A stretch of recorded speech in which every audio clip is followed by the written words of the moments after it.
గుడికి పోతే దేవుని దర్శనం చేసుకుంటాం, ఓ కొబ్బరికాయ కొడతాం, ఇంకేమన్నా మొక్కులుంటే ఒప్ప చెప్తాం, తలనీలాలు ఇస్తా అని మొక్కుకుంటే సమర్పిస్తాం. ఈ అన్ని ఏం లేకుంటే ఉత్త దర్శనానికే పోయి హుండీలో ఎంతో కొంత కానుకలేస్తాం. 11 రూపాయల నుంచి మొదలు పెడితే వేలు లక్షలు సమర్పించేటోళ్ళు సుతా ఉంటారు. ఇక తిరుపతి వెంకన్నకైతే ఆస్తులు రాసిచ్చే భక్తులు కూడా ఉంటారు.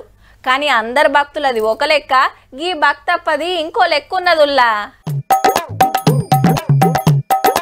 వైరు లోపటికి నూకుడు, నోట్లు బయటికి గుంజుడు, లోపటికి బయటికి లోపటికి బయటికి ఎంత అలకగా దేవుని గల్ల పెట్టే దోస్తున్నాడో చూడుర్రి. మరి వైరు పెట్టంగానే నోట్లెట్లా అతుక్కుంటున్నాయని డౌట్ వస్తుందా? అయితే ఫస్ట్ కంచి చూడాలి వీడియో. ఓరి వారి షెప్పులేసుకొని గుళ్ళకొచ్చినవేం పుట్టిందిరా? కసపిస నమిలిన బబుల్ గమ్ తీసి వైర్ కోసకు అంటబెట్టిండు. ఇక మేక నెమ్మరు పెట్టినట్టే అట్లనే వచ్చి గిట్ల పనితనం చూపించిండుల్లా. బబుల్ గమ్ బంకనాయే, మంచిగా నోట్లు అతుక్కుంటున్నట్టున్నాయి. ఎవరన్నా వస్తున్నారా అని అటు ఇటు చూస్తుండు గాని ముంగట సీక్రెట్ కెమెరా ఉన్నదనే సోయిలేనట్టుంది పాపం.